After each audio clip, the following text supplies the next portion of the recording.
Hello friends, and welcome to today's episode. The best doors can be opened by being kind. How we meet friends who stick with us for a long time often comes as a surprise.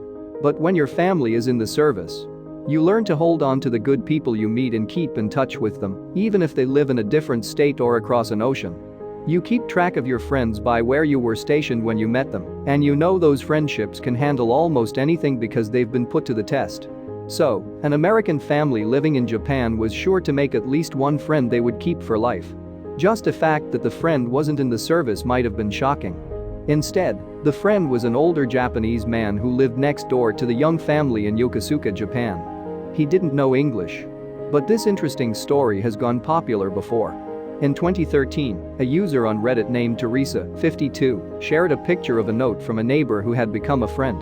People really liked the letter and the sweet story it came with. Teresa said that when she and her husband moved into their new neighborhood in Japan, they gave beer and cookies to their neighbors.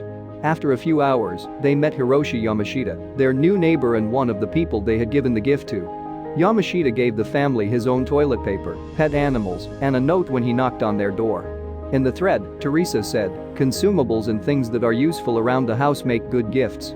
When someone asked if toilet paper was a popular welcome gift in Japan, we heard a lot of stories about people getting laundry soap. At the time, the toy animals were for their young daughter. But the note keeps getting shared. "I can't speak English," it says at the beginning. "My name is Hiroshi Yamashita, and I appreciate the gift. I was born in 1952. I'm single and no longer married." Since Yamashita didn't speak English, some parts of the note were hard to understand, but it was clear that he meant well. Teresa said in the comments that it seemed like he was asking if her husband was in the Navy. Even though the words aren't in the right order, Yamashita seems to be trying to say, "I have toy animals and toilet paper. You are free to use it." At the end of the letter, the man says, "Thank you for your friend operation." It looked like he was thanking the family for their kindness, but people on Reddit thought he was talking about Operation Friendship, which was when the US helped Japan after an earthquake in 2011.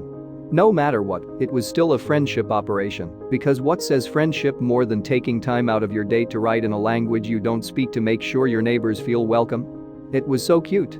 We tried to get to know him by bringing him a six-pack of beer and some cookies.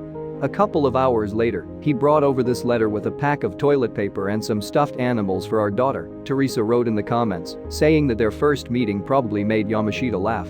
Teresa said in the comment threads that when they met Yamashita for the first time, they used pointing and Google Translate, and he used a translation app to write the note. About 6 years after the story first went popular, Teresa wrote in the comments, "We all shared gifts and food, often during the 4 years I lived there. We would go to neighborhood events and eat dinner together. I miss them all, and I often think about them." You never know when being kind will lead to a friendship that will last a lifetime. We certainly hope that Yamashita and Teresa are still doing well and that they are still helping people. That's it for today, friends. Please let us know what you think about this story. Thank you for watching, and we'll see you soon for more amazing stories.